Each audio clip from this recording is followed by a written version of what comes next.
Bom dia a todos, trazendo hoje mais uma videoaula, dando continuidade ao assunto de cartografia. Hoje nós vamos falar sobre projeções cartográficas e escalas.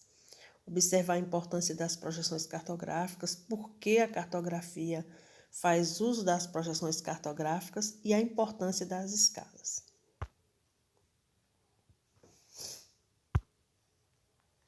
Então, o que é uma projeção cartográfica? Projeção cartográfica é a forma pela qual uma superfície esférica, no caso a Terra, é representada num plano, ou seja, no mapa. Então, o nosso planeta, que tem um formato esférico, ele é passado para uma folha plana, que é o que nós chamamos de mapa. Ele é desenhado em uma folha plana. Isso é o que nós vamos chamar de mapa. Quando nós pegamos o globo terrestre e passamos para uma folha plana, a gente se refere ao plano esférico. Então, se você pega um formato esférico e passa para uma folha plana, sempre vai existir deformações. Não é perfeito, não é real, não é a forma real como realmente está representada a Terra. Mas a cartografia faz uso de figuras geométricas como o plano, o cone e o cilindro. E fazendo parte dessas figuras geométricas, o plano, o cone e o cilindro, nós vamos observar que existe 3 tipos de projeções cartográficas pela qual os geógrafos, os cartógrafos utilizam para mapear determinada região, para representar uma área qualquer do globo terrestre.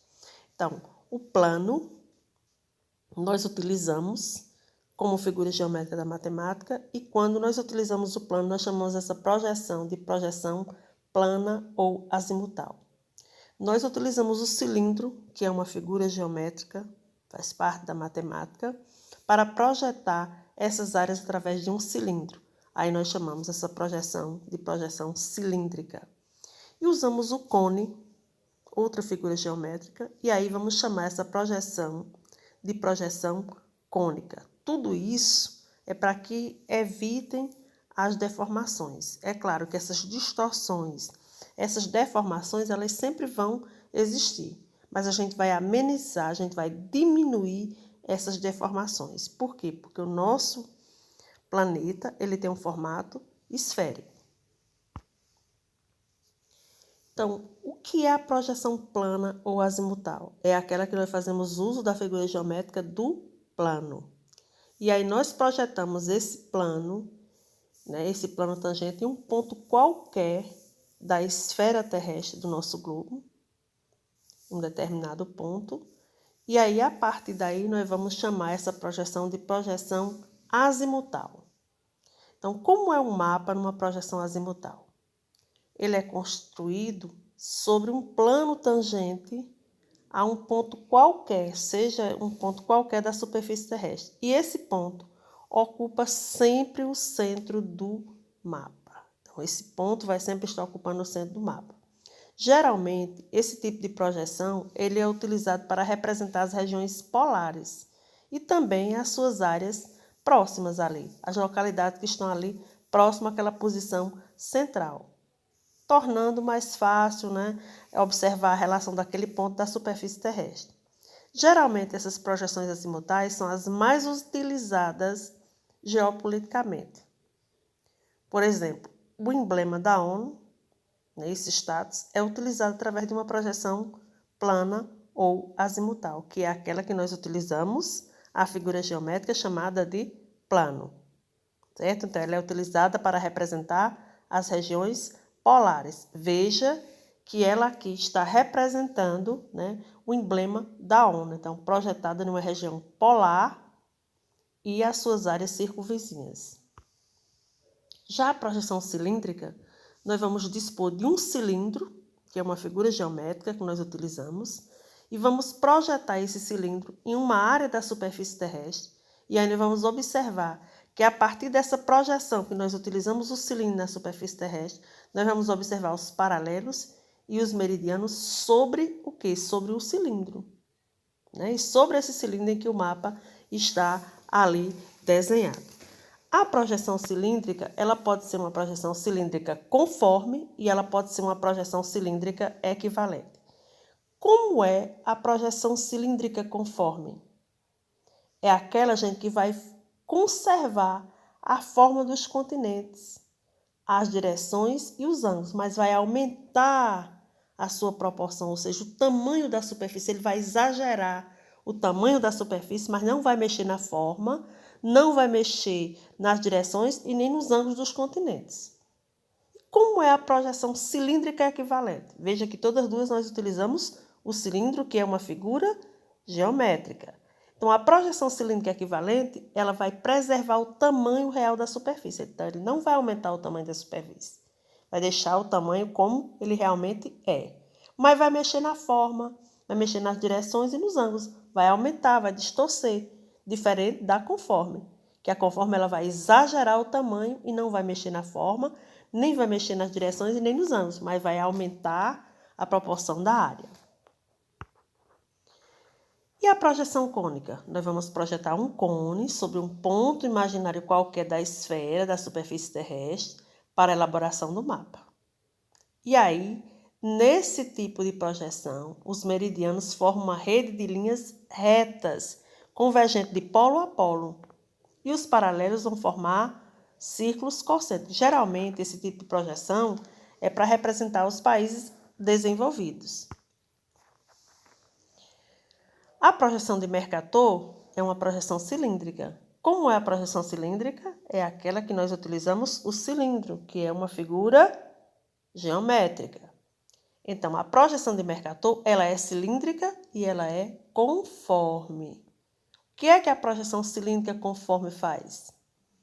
Ela vai utilizar os paralelos e meridianos, que são retos e perpendiculares, certo? Mas ela vai aumentar o tamanho, né? Vai aumentar o tamanho, exagerar o tamanho da área, mas não vai mexer na forma, não vai mexer nos continentes e nem vai mexer nos ângulos do continente. Geralmente, esse tipo de projeção cilíndrica, ele foi muito utilizado para evidenciar o quê? Os países desenvolvidos. Ele representa os países desenvolvidos, mas foi muito utilizado na expansão marítimo-comercial, né? Na navegação marítima, certo? Então, se vai chegando perto dos polos, vai ter muita deformação, mas ela caracteriza bem o centro, né? O centro, veja que a Europa está bem no centro, ela exagerou realmente o tamanho, né? Não mexeu na forma, mas aumentou o tamanho, porque ela estava caracterizando os países realmente desenvolvidos. Já a projeção de Peter, ela é cilíndrica também, porque utilizou o cilindro como figura geométrica, mas ela é equivalente. A projeção cilíndrica equivalente, ela mexe na forma, ela mexe nos continentes, ela mexe no ângulo, não aumenta o tamanho, mas ela mexe. Veja o que foi que ela fez aqui, ó, com a África. Ó. Se você observar de cabeça para baixo aqui, ele afunilou tanto a América do Sul como a África, porque ele aumentou os países de terceiro mundo, porque ele quis, essa projeção foi criada, ele foi apresentado em 1973, mas ele queria mostrar o quê? Que os países do terceiro mundo também tinham que sair fortalecidos. Por quê? Evidenciar só os países ricos. Então, ele quis mostrar o fortalecimento dos países pobres, dos países da África, dos países da América do Sul, certo? Então, foi isso que ele quis representar dentro da projeção cilíndrica equivalente. A conforme representa os países desenvolvidos. A equivalente de Peter, ele quis mostrar os países de terceiro mundo, fortalecer, mostrar, né, que eles tinham também um tamanho real em relação aos países do primeiro mundo, que eram os países ricos. Então, veja aqui o nosso planeta, ó, representado aqui através do globo terrestre, que é a forma mais fiel de representarmos o nosso planeta. Mas imagine para onde você fosse levar um globo terrestre debaixo do braço. Né? Até para tudo dificultava. Então, o homem criou os mapas. O mapa é exatamente o quê? O globo terrestre representado em uma folha plana. Para representar isso em uma folha plana, vai ter distorções. Por isso que se faz uso das projeções cartográficas. Do cone, da projeção cônica, da projeção plana ou azimutal e da projeção cilíndrica. E a escala? Nós já falamos isso em aulas anteriores, que todo mapa ele é projetado em uma escala. Todo mapa tem um título, todo mapa tem uma legenda e todo mapa tem uma escala. O que é a escala? É a razão entre a distância no mapa e a distância real. Ou seja, é a relação entre o papel e o real. Aquilo que a gente quer desenhar Eu tenho um terreno que ele é real e eu vou agora desenhar, eu vou mapear, vou passar para uma folha plana. Existem dois tipos de escala. A escala gráfica, que ela é um segmento de reta. Essa retazinha que está aqui do lado, ó, 0, 10, 20, 30, 40. Significa dizer que 1 centímetro corresponde a 10 quilômetros, 2 centímetros a 20, 3 a 30, 4 a 40 e assim sucessivamente, porque ela é um segmento de reta. Geralmente ela vem representada em metro e em quilômetro. Já a escala numérica, ela vem representada em centímetros. Quando eu digo assim, ó, a escala que está representada aqui, 1 por 30 milhões. Isso significa dizer que 1 centímetro no mapa, que eu peguei a régua, fui lá e medi 1 centímetro, corresponde no terreno, na realidade, a 30 milhões de centímetros. Então, convertendo isso para quilômetro, veja que as unidades de medida eu tenho o quê? Ó? Milímetro, centímetro, decímetro, metro, decâmetro, hectômetro e quilômetro. A cartografia não trabalha com milímetro, ela trabalha com centímetro, porque seria reduzir demais. Então, 1 centímetro no papel, que eu peguei a régua, fui lá e medi, corresponde na realidade a 30 milhões de centímetros. Se eu for transformar isso, 30 milhões de centímetros, ó, eu vou lá, ó, centímetro, decímetro, metro, decâmetro, hectômetro. Então, 1 centímetro corresponde na realidade a 300 quilômetros. Não é? Quando eu falo assim, menor denominador, eu tenho uma maior escala, eu vou ter uma escala grande. Por quê? Um mapa de menor denominador, ele permite maior riqueza de detalhe daquele mapa, para você visualizar melhor os eventos cartográficos que ele possa ter. Por exemplo, a escala de 1 por 100 mil é uma escala maior do que 1 por 500 mil. Eu estou falando da escala, porque eu só reduzi 100 mil vezes, ó. O numerador representa os centímetros do papel. O denominador representa os centímetros da realidade. Então, uma área que eu reduzi 100 mil vezes, ela é menor do que uma área que eu reduzi 500 mil vezes. Então, 500 mil não é maior do que 100 mil? Então, eu reduzi 500 mil vezes. Se eu reduzir 500 mil vezes, aquele mapa vai ser menor. A escala vai ser menor. Mas se eu reproduzir só 100 mil vezes, esse aqui, a escala vai ser maior do que aquela que eu representei numa escala de 1 por 500 mil. Certo? Então, 1 por 100 mil significa dizer que 1 centímetro corresponde na realidade a 1 quilômetro. 1 por 500 mil significa dizer que 1 centímetro na realidade corresponde a 5 quilômetros. Então, quanto maior for o denominador, menor vai ser a escala vai ser pequena. Se eu tenho um denominador grande, significa dizer que eu reduzi mais.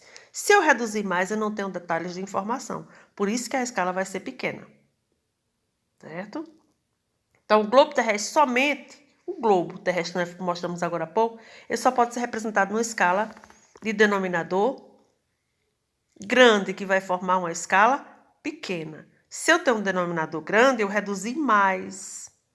Aí a escala vai ser pequena, que eu tenho que reduzir para poder caber no papel. Aqui é uma carta. Ó. As cartas apresentam grandes escalas e permitem transmitir informações bem detalhadas.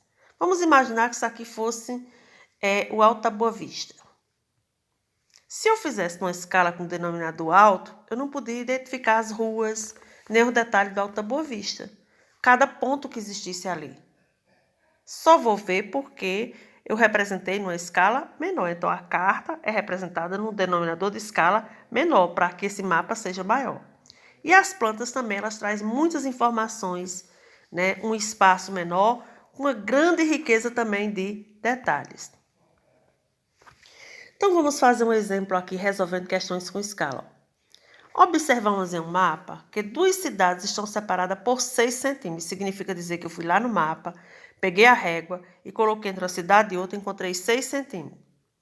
E ambas estavam em um mapa na escala de 1 por 2 milhões. Um mapa na escala de 1 por 2 milhões significa dizer que 1 centímetro no papel corresponde, na realidade, a 2 milhões de centímetros. Calcule a distância real em quilômetros das 2 cidades. Olha. 1 centímetro é igual a 2 milhões de centímetros na realidade. Então, qual é a fórmula? Distância real, que é o D grande, é igual à distância gráfica vezes a escala, que é o D pequeno vezes E. Então, distância real é igual a 6, que é a distância gráfica, vezes 2 milhões de centímetros, que dá igual a 12, 6 vezes 2 milhões vai dar igual ao quê? A 12 milhões de centímetros. Então, multiplicando aqui, ó, 6 vezes 0, 0, 6 vezes 0, 0, 6 vezes 0, 0, 6 vezes 0, 0, até 6 vezes 2, 12. Dá 12 milhões de centímetros. Transformando isso para quilômetro, eu teria o quê? Centímetro, decímetro, metro, decâmetro, centímetro, metro, decâmetro, hectômetro. Então, eu teria o quê? 1.200 quilômetros é a distância real entre as duas cidades. Veja que a escala numérica ela vem em centímetro. Já a escala gráfica ela vem representada em quilômetro. Aqui, ó, o segmento de reta, ó, 0, 20, 40 e 60. Então, pergunta, qual é a distância real entre duas cidades que estão separadas por 7 centímetros e ambas estão representadas em um mapa com essa escala? A fórmula é a mesma. Ó. Distância real é igual a distância gráfica vezes a escala. Distância real é igual. Quem é a distância gráfica? 7. Que a distância gráfica é o centímetro do papel. Vezes quem? Vezes o valor da escala. 7 vezes 20. Multiplicando isso vai dar o quê? Distância real entre as duas cidades vai ser de 140 quilômetros. A gente sempre multiplica por valor de 1 centímetro. Significa nessa escala aqui que 1 centímetro corresponde a 20, 2 a 40, 3 a 60 e assim por diante. Aí vamos resolver a atividade. Vocês vão resolver essa atividade, que é a atividade de número 13, e vão mandar esta atividade, né, na próxima semana. Boa resolução da atividade, bom estudo. Leiam também lá no livro de vocês que tem este assunto. Um abraço a todos.